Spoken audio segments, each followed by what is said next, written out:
அஸ்ஸலாமு அலைக்கும் வரஹ்மத்துல்லாஹி தஆலா வபரகாத்துஹு. அல்ஹம்துலில்லாஹி ரப்பில் ஆலமீன் வஸ்ஸலாத்து வஸ்ஸலாமு அலா ரசூலில் கரீம் வ அலா ஆலிஹி வபாரிக் வஸல்லிம். وقال الله تعالى في القرآن المجيد والقرآن الحكيم بعد أعوذ بالله من الشيطان الرجيم بسم الله الرحمن الرحيم إن الله ملائكته يصلون على النبي يا أيها الذين آمنوا صلوا عليه وسلموا تسليما اللهم صل على سيدنا محمد وعلى آل سيدنا محمد وبارك وسلم عليه.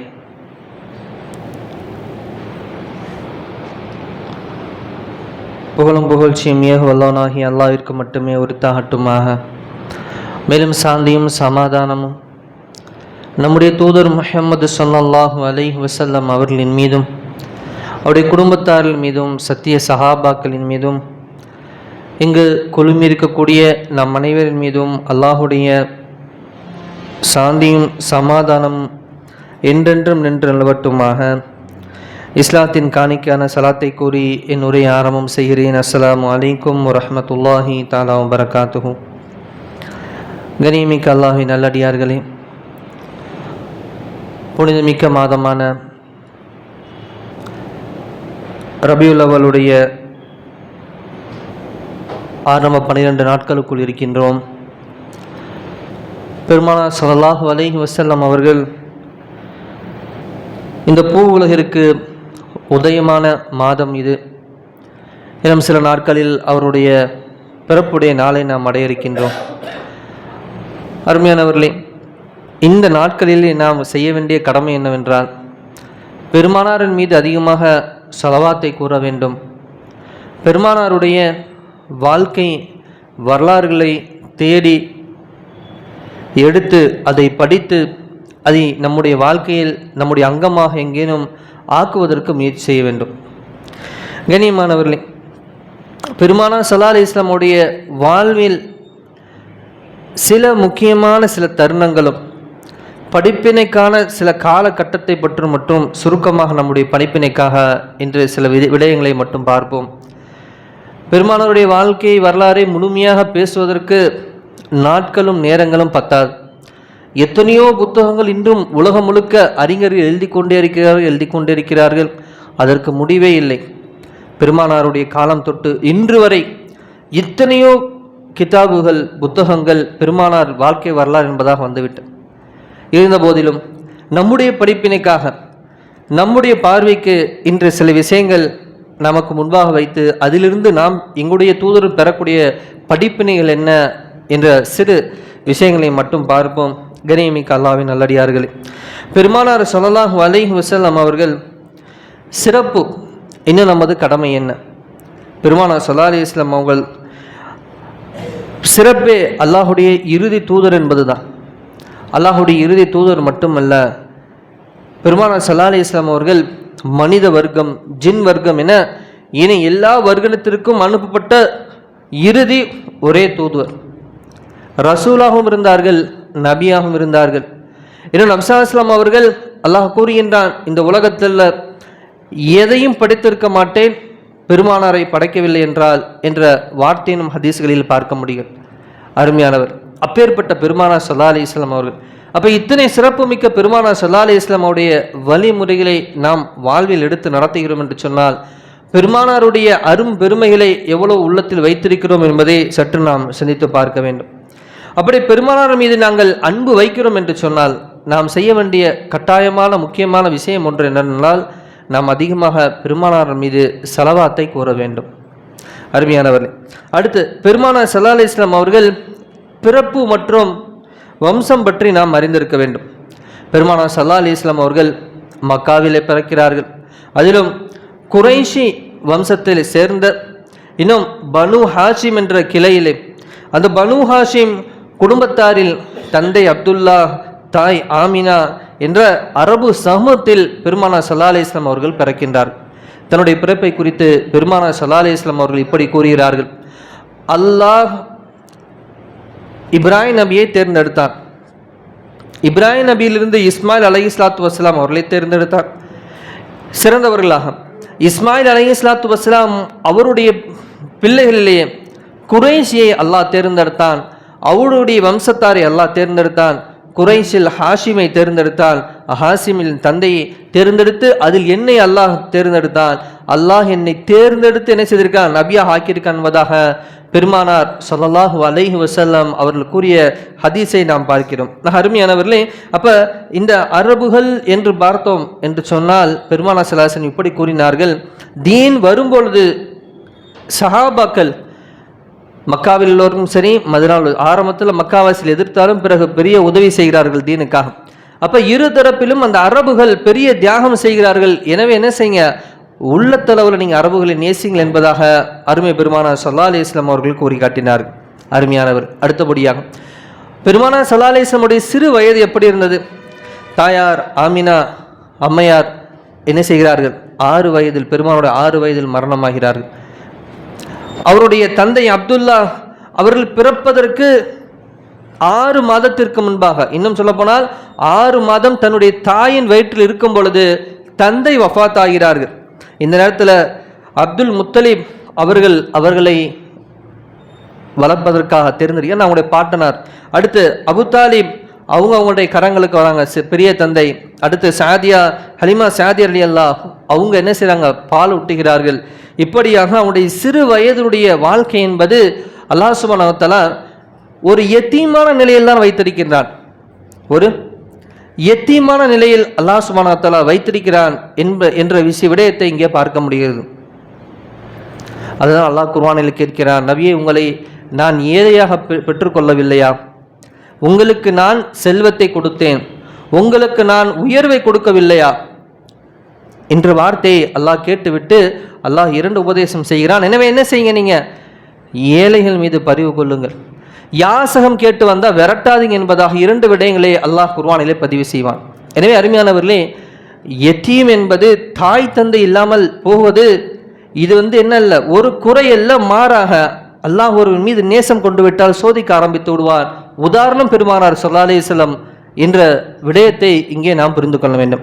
அடுத்தபடி அருமையானவர்களே, பெருமானார் ஸல்லல்லாஹு அலைஹி வஸல்லம் ஒரு சிறு வயதிலேயே நாம் படிப்பினை பெறக்கூடிய பல விடயங்கள் இருக்கு. பெருமானார் ஸல்லல்லாஹு அலைஹி வஸல்லம் அவர்கள் சிறு வயதிலே ஆடு மேய்க்கக்கூடியவர்களாகவும் இருந்திருக்கிறார்கள். ஹலிமா சாதியா ரலியல்லாஹு அன்ஹா அவங்க பால் ஊட்டுவதற்காக மக்காலிருந்து தொலைதூரத்துக்கு அவங்களை எடுத்துகிட்டு போயிடுறாங்க. அந்த காலத்துடைய வழக்கம் என்ன செய்வாங்க, இயலாதவர்கள் நகரங்களை நோக்கி வருவாங்க, பெரும் குடும்பத்தில் இருக்க பிள்ளைகள் என்ன செய்வாங்க, நான் வளர்க்குறேங்கன்னு சொல்லி ஒப்பந்தம் மூட்டை எடுத்துகிட்டு போய் பால் ஊட்டி என்ன செய்வாங்க, நல்ல உடல் திடகாத்திரமாக அந்த மொழி செம்மையாக வர வேண்டும். ஏன்னா சிட்டிக்குள்ளே இருந்தால் பல மொழியை பேசுவாங்க, பல மாதிரி பேசுவாங்க. இப்போ நம்ம பாருங்க, தூய தமிழ் பேசுகிறோமா, பேசிக்கிட்டு இருக்கும்போது இங்கிலீஷ் வரும், உருது தெரிஞ்சவங்க உருது பேசுவாங்க, கொஞ்சம் படித்து இங்கிலீஷ் அப்படியே வேறு என்ன இருக்குது, என்ன எல்லா முறையும் வரும், உரமாகட்ட பேசினா அரபி வெளிப்படும். அப்போ இந்த தூய்மை, மொழி தூய்மை என்பதற்காக அந்த காலகட்டங்கள் என்ன செய்வாங்கன்னு கேட்டால், கிராமப்புறங்களுக்கு குழந்தை கொடுத்து விட்டுறது திடகாத்திரமாக, நல்ல உடல் கட்டாக, இன்னும் குழந்தை என்ன செய்யும், மொழியிலே சிறப்புற்று, இன்னும் வேற எந்த கெட்ட பழக்கம் பழகிக்கக்கூடாது, இங்கேருந்து கொடுத்து விட்டுருவாங்க. அப்படி பெருமானார் ஸல்லல்லாஹு அலைஹி வஸல்லம் அழைத்து போனவங்க தான் அன்னை ஹலிமா சாதியா ரலியல்லாஹு அன்ஹா. அப்போ அவங்க எடுத்துகிட்டு போகிறப்ப நபி ஸல்லல்லாஹு அலைஹி வஸல்லம் அவங்களுடைய ஒரு 3 வயது 4 வயது தாண்டக்கூடிய நேரங்களில் ஆடு மேய்ச்சிருக்காங்க நபி ஸல்லல்லாஹு அலைஹி வஸல்லம். அவங்க அங்கே என்ன நம்ம பார்க்க முடியும்னு கேட்டால் ஆடு மேய்ச்சிருக்காங்க. அப்போ இங்கே என்ன ஒரு விஷயத்தை பதிவு செய்கிற உலமாக்கள் என்று சொன்னால், சிறு வயதிலே உங்கள் பிள்ளைகளுடைய கஷ்டமே தெரியாமல் வளர்க்காதீங்க, பதிவு செய்யக்கூடிய வார்த்தை அதுதான். ஏன், நம்முடைய தூதர் முஹம்மது ஸல்லல்லாஹு அலைஹி வஸல்லம் சிறு வயதிலே ஆடு மேய்த்தார்கள். ஆடு மேய்க்கிற சின்ன விஷயமாஜி, ஆடு எந்த பக்கம் ஓடுனே தெரியாது, ஆடு என்ன செய்யாது, நின்னா நின்றுட்டு இருக்கும், ஓட ஆரம்பிச்சா அப்புறம் நீங்கள் விரட்டி தான் பிடிக்கணும். அப்போ அப்பேற்பட்ட பெருமானார் ஸல்லல்லாஹு அலைஹி வஸல்லம் இருந்தாலும் சிறு வயது முதலே ஆட்டை என்ன செஞ்சுருக்காங்க, வளர்த்துருக்காங்க. ஆடு வளர்ப்பது சுன்னத்தான ஒரு விஷயமாகும் என்பதை இங்கே நம்ம புரிய முடிகிறது. எங்களுடைய குழந்தைகளுக்கு என்ன செய்யணும், சிறு வயசுலேயே கஷ்டத்தை கொடுக்கக்கூடாது. ஒரு வியாபாரத்தில் இருக்கமா, பாரு எடுத்து வை, என்ன கணக்கு பாரு, அதை பாரு, இதை பாருன்னு என்ன வேலை வாங்கிக்கிட்டே இருக்கணும்.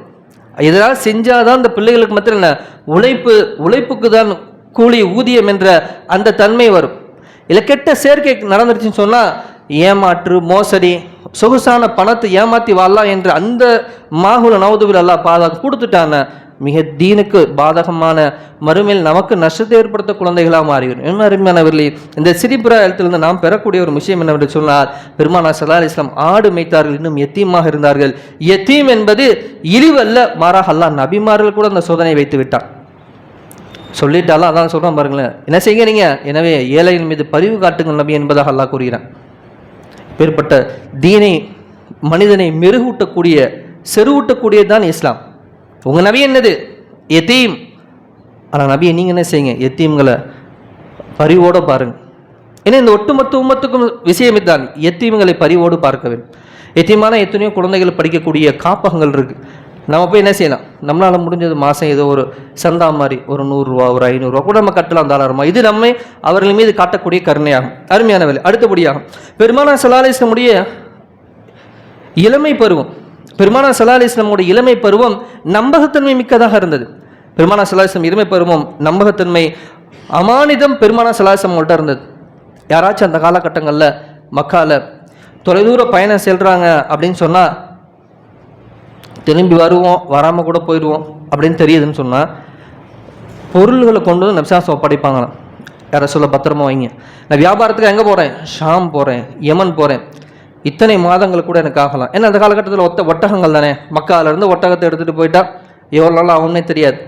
அப்போ திரும்பி வர வரைக்கும் பெருமாள் பத்திரமாக பொருளை வைத்திருந்து வந்தவனே கொடுத்துருவாங்க. அது எத்தனை கிலோ தங்கமாக இருந்தாலும் சரிதான், எத்தனை கிலோ அவங்களுடைய பொற்காசுகளாக இருந்தாலும் சரிதான். இப்பேற்பட்ட அமானிதங்களை பாதுகாக்கக்கூடிய நபராக தான் மக்காவிலே பெருமானார் ஸல்லல்லாஹு அலைஹி வஸல்லம் அவர்கள் அறியப்பட்டிருந்தார்கள். எனவே தான் சொன்னாங்க, சாதிக் நடந்து போகணும் பாரு, சாதிக் போறாரு, உண்மையாளர் போறார், அமீன் இவர் நம்பிக்கையாளருங்க. இது எப்போ நபி ஸல்லல்லாஹு அலைஹி வஸல்லம் தீனை தௌஹீதை அந்த மலையின் மீது ஏறி ஒட்டுமொத்த மக்களுக்கும் எச்சரிக்கை செய்வதற்கு முன்பாக அவர்கள் கூறக்கூடிய வார்த்தை, இருந்தால் இப்படி இருங்க, முஹம்மது ஸல்லல்லாஹு அலைஹி வஸல்லம் போல இருங்க அப்படின்னு பிள்ளைகளை கூட்டு காட்டுவாங்க. அப்போ ஒரு இன்றைய வாலிபர்களுக்கு நாம் பெறக்கூடிய படிப்பினை என்ன, வாலிபத்திலே நாம் இப்பேற்பட்ட பெருமானாரின் வழியில் வந்த நாமும் அமானிதத்தை பேணக்கூடியவர், பொய் பேசாதவர், மக்கள் அவர்களை அல் அமீன் என்று அழைக்கக்கூடிய இடத்துக்கு நாமளும் வர வேண்டும். எங்களுடைய பெருமானார் நாங்கள் படிக்கக்கூடிய இளமை பருவ விஷயம் அதுதான். இதுக்கு பிறகு என்ன நடக்குது, இந்த உண்மை இந்த தன்மைகள் எல்லாமே அன்னை ஹதிஜா ரலியல்லாஹு அன்ஹா பெரிய செல்வசி மாட்டி அவர்களுடைய உள்ளத்தை கவர்ந்து விடுகிறது. பார்க்குறாங்க, என்ன இந்த ஊரில் இப்பேற்பட்ட ஒரு அழகுமிக்க குணம் கொண்ட ஒரு நபரா, பெரிய செல்வசி மாட்டி. அங்கே மக்கால எத்தனையோ பணக்காரங்களாம் இவங்களை பெண் கேட்டு வந்து என்ன கல்யாணம் பண்ண கேட்கும்போது யாரும் ஏற்றுக்க விரும்பலை. என்னை 2 திருமணம் நடந்து 2 கணவரும் மரணிக்கிறான், பெரிய செல்வந்தர்கள். அந்த காலத்தில் வெறுமனை என்ன, கணவனுடைய சொத்து கணவன் மரணிச்சிட்டா மனைவி உயிரோடு இருந்தால் மனைவிக்கு வந்து சேர்ந்தோம்.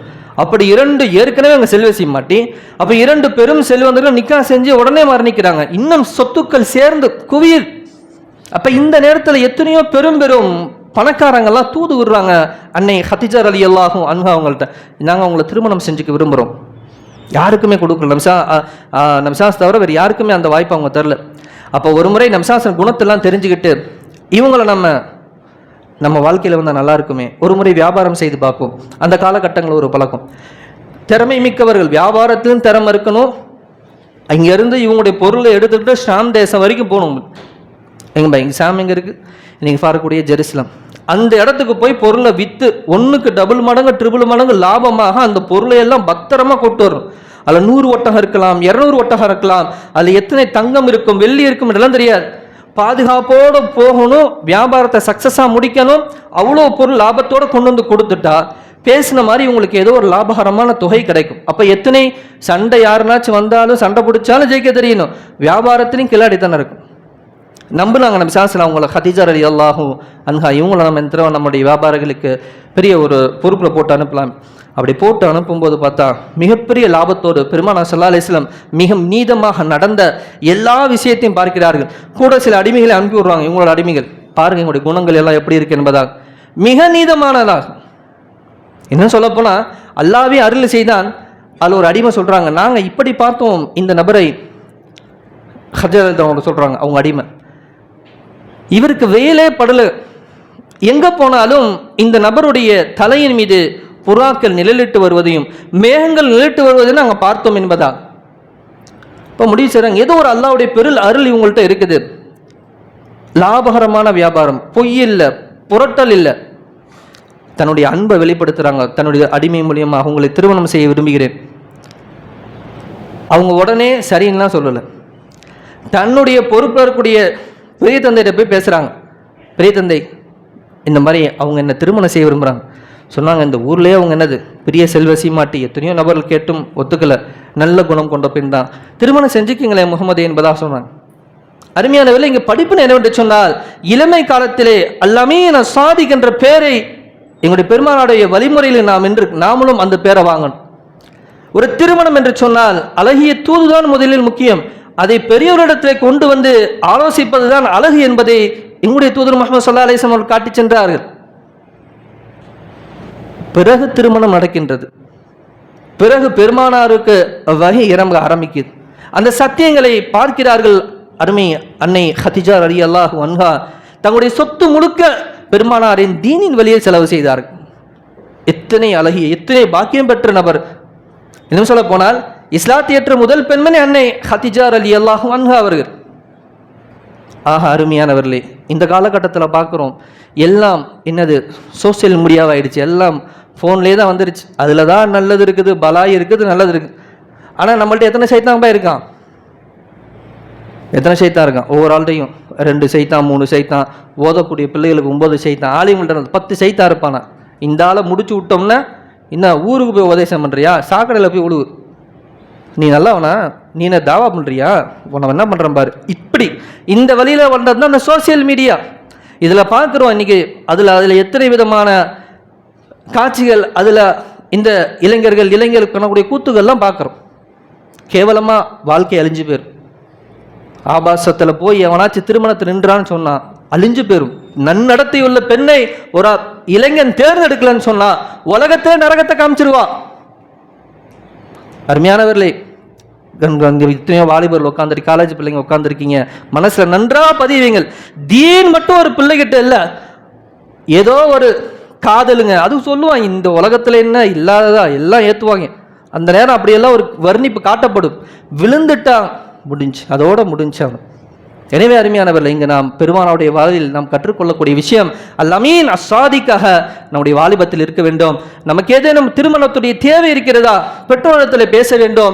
ஏதேனும் இது போன்ற தூதுகள் வருகின்றதா, பெற்றோரிடத்தில் மசூரா செய்ய வேண்டும். பெருமானுடைய வழிமுறை இதுதான்.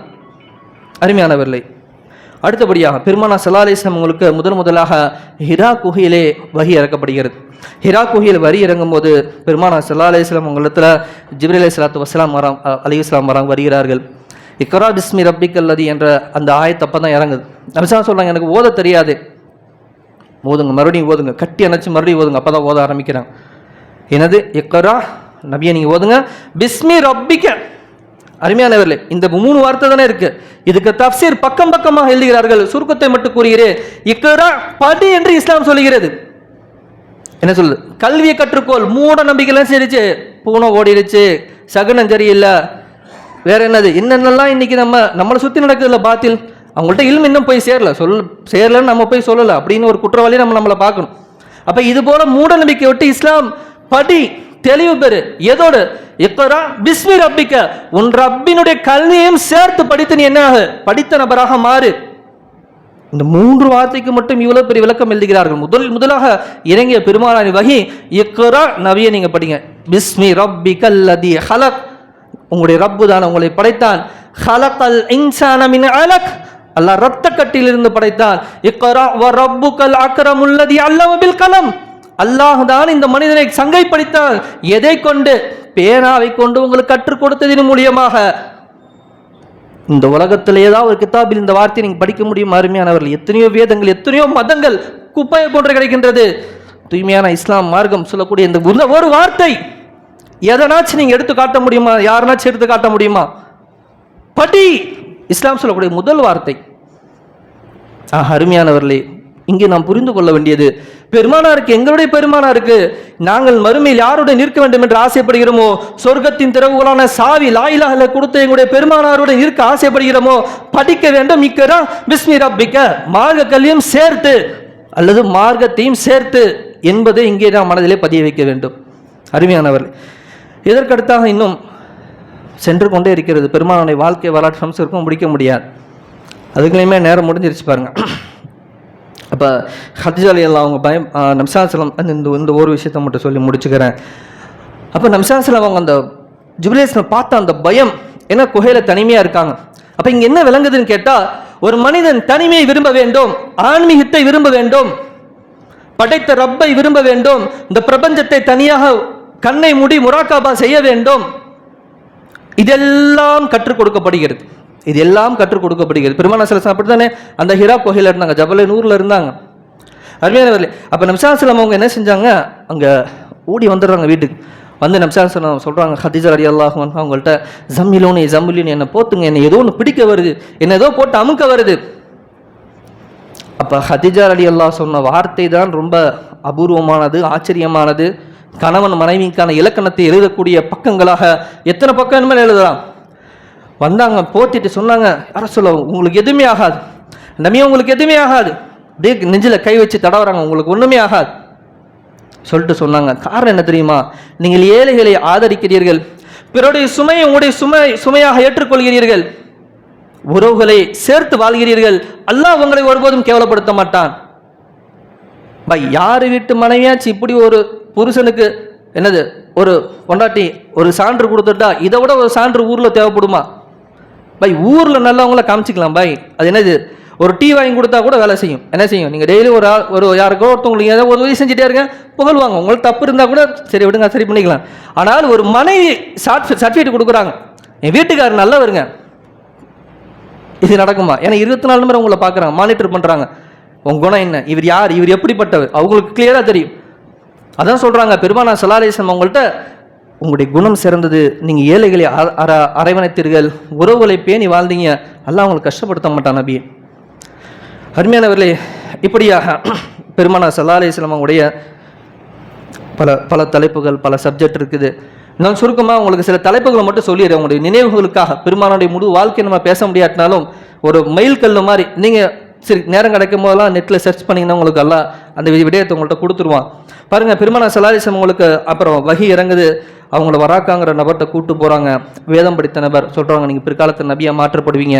எந்த ஊரில் உங்களை அல்லமீ நல்லா சாதிக் என்று புகழ்ந்து கொண்டிருக்கிறார்களோ கல் எடுத்து அடித்து அந்த ஊரை விட்டு விரட்டுவார்கள். நபிசாசன் இப்படி கேட்குறாங்க, என்ன அடிப்பாங்களா, என்ன விரட்டுவாங்களா? ஆம், உங்களை செய்வாங்க இவங்க, ஆனால் அன்னைக்கு நான் அவங்க கூட இருந்தேன்னா உங்களை நான் பாதுகாப்பேன் அப்படின்னு சொல்லி வராக்கா சொல்கிறாங்க. நபிசாசலம் அப்போ பிறகு முதல் வகை இறங்கின பிறகு மார்க்கத்தை எத்தி வைக்கிறாங்க. மக்காலிருந்து என்ன செய்கிறாங்க, சரி இந்த ஊரில் நம்மளை என்ன செய்ய விரட்டுறாங்க, நம்முடைய தாயாருடைய ஊர் என்ன செய்யலாம், அங்கே போய் நம்ம தௌஹீதை எத்தி வைக்கலாம்னு சொல்லி அங்கேருந்து என்ன செய்கிறாங்க, கிளம்பி போகிறாங்க. பார்த்தா அங்கேயும் மிகப்பெரிய பின்னடைவு. தாயிஃப் நகருக்கு போகிறாங்க, அங்கேயும் பின்னடைவு. பிறகு அவங்களுடைய தொடர்ந்து அவங்களுடைய நெருங்கிய ஹதீஜா ரலியல்லாஹு அன்ஹா மரணிக்கிறாங்க, தன்னுடைய பாட்டனார் மரணிக்கிறாங்க, அப்துல் முத்தலிப் மரணிக்கிறாங்க. இப்படி நெருங்கினவனெல்லாம் எல்லாம் கூட்டிக்கிட்டே போகிறான். கூட்டிகிட்டு போயிட்டு நம்ம நிற்கதியாக நிற்கிறாங்க மக்காக்குள்ளேயே. அப்போ அல்லாஹ் என்ன செய்தான், இஸ்ரா என்ற மிஅராஜுடைய பயணத்தை அல்லாஹ் ஏற்படுத்தினான். அப்போ பாருங்களேன், அல்லாஹ் ஒருத்தவங்களை தேர்ந்தெடுத்துட்டான், தன்னோட ஆக்கிக்கொள்ள விரும்புகிறான்னு சொன்னால் அவங்களுக்கு பிடிச்சதெல்லாம் அல்லாஹ் உடைச்சிடுவான். இது இப்படி பார்க்கக்கூடிய ஒரு கோணம் இருக்குது. அது ஒரு அல்லாஹ்வுடைய சுன்னத்தாட்டு. என்னங்க பிடிச்சி போச்சு, எல்லாம் பிடிச்சிருச்சு. என்ன பண்ணுறான், இவர் உலகத்தில் இவர் எதையும் விரும்பாத அளவுக்கு ஒரு உள்ளத்தை மாற்றணும். அப்போ என்னது, பிடிச்ச எல்லாத்தையும் உடச்சிடுவான். எல்லாம் இதெல்லாம் அப்புறமே கூப்பிட்டுக்குவான், உன்னை விட்டா எனக்கு அது யார், எல்லாம் பார்த்துக்கிற போய் அவன்ட்டு அப்படியே சரணடைஞ்சிடும். இதெல்லாம் விரும்புவான போல. அருமையானவர்களே, அப்போ அந்த மிஅராஜுடைய இரவு ஏற்படுது. நபிசாசனம் சொர்க்கம் நரகம் இன்னும் அதில் நல்லவர்கள் எப்படி இருக்கிறாங்க, தீயவர்கள் எப்படி இருக்கிறாங்க, இந்த ஒட்டுமொத்த இந்த மறுமை வரைக்கும் உள்ள எல்லா காட்சியும் நபிசாசனம் அதில் தான் பார்க்குறாங்க. அதனால தான் நம்ம பார்க்குறோம், கியாமத் நாளை குறித்து பெருமானா ஸல்லல்லாஹு அலைஹி வஸல்லம் அதிகமான விஷயங்களை துல்லியமாக பெருமானா ஸல்லல்லாஹு அலைஹி வஸல்லம் அவர் கூறி சென்றார். நம்ம கேட்குறோம்ல, மறுமை நாள் நெருக்கத்தில் எப்படி இருக்கும், அப்போ மனிதர்கள் எப்படி இருப்பாங்க, அந்த அரபு மக்கள் எப்படி இருப்பாங்க, ஒட்டுமொத்த உலகம் எப்படி இருக்கும், இதெல்லாம் இஸ்ரா என்ற மிஅராஜுடைய இரவுல பயணிக்கும் போதே அங்கிருந்து எல்லாம் ஒட்டுமொத்த உலகத்தின் தக்தீரையும் காட்டிவிட்டான். அதுக்கப்புறம் நபிசாஸ்லம் மீண்டு வராங்க, அல்லாஹ் ஹிஜ்ரத்துக்கு அனுமதி கொடுக்குறான், ஹிஜ்ரத்துக்கு போகிறாங்க. நபிசாஸ்லமோட மதீனாவுடைய தலைமையை இருக்கிறாங்க. நபிசாஸ்லம் குடும்ப வாழ்க்கை இன்னும் அவங்களுக்கு பேர குழந்தைகளாக வருது, அன்பு செலுத்துறாங்க, இதெல்லாம் பதிவு செய்கிறாங்க. அடுத்து நபிசாஸ்லம் அழகிய குணங்கள், நபிசாஸ்லமுடைய இறுதி காலம். அடுத்து நபிசாஸ்லம் உள்ள நாம் எப்படி நேசிப்பது என்பதாக ஒரு சுருக்கமான ஒரு தலைப்பில் முடிக்கிறாங்க. எனவே அருமையானவர்களே, இந்த புனிதமிக்க பெருமானாருடைய இந்த நெருக்கமான இந்த நேரங்களில் பெருமானாரை அதிகமாக படியுங்கள். ஏன்னா நபிசாஸ்லம் மட்டும்தான் நமக்கு வெற்றி, நிம்மதி. முதல் நிம்மதி இந்த உலகம் நம்மளை என்ன செஞ்சிடும், போட்டு வாட்டி எடுத்துடும். கொஞ்சம் பெருமானார் வழியை திரும்பி பாருங்க, இந்த உலகத்தில் எப்படி நிம்மதியாக இருக்கும் கற்றுக்கலாம். கண்ணை மூடின பிறகும் ரொம்ப நிம்மதியாக இருக்கிற வாழ்க்கையை நம்ம கற்றுக்கலாம். இதெல்லாமல் வேற இடத்துல தலைவர்களை, வேற பக்கம் எங்களுடைய முன்னோடிகளை தேர்ந்தீங்கன்னா ஒரு நாள் நம்ம ஜெயிக்க முடியாது. இந்த சமூகமும் ஜெயிக்காது, இண்டிவிஜுவலாக நம்ம எல்லாத்தையும் வெற்றி அடைய முடியாது. இண்டிவிஜுவலாக நம்ம செய்யக்கூடிய பிஸ்னஸ், குடும்பம் எல்லாத்திலும் நமக்கு ஒரு பின்னாடி வந்து கொண்டு தான் இருக்கும். எனவே அல்லாஹ் அதை விட்டு நம்மளை பாதுகாப்பானாக. பெருமானாருடைய வாழ்க்கையை கற்று அதை பின்பற்றக்கும் நல்ல நசீபியை வல்லல்லாஹ் எனக்கும் உங்களுக்கும் நம்முடைய குடும்பத்தார்களுக்கும் பிள்ளைகளுக்கும் இந்த ஒட்டுமொத்த உம்மத்துக்கும் அல்லாஹ் தந்தல் புரிவானாக. வாஹர்தான் அல்ஹம்துலில்லாஹி ரப்பில் ஆலமீன். அஸ்ஸலாமு அலைக்கும் வரஹ்மத்துல்லாஹி தஆலா வபரகாத்துஹு. சுன்னத்துல் வாதம் சுன்னத்துல்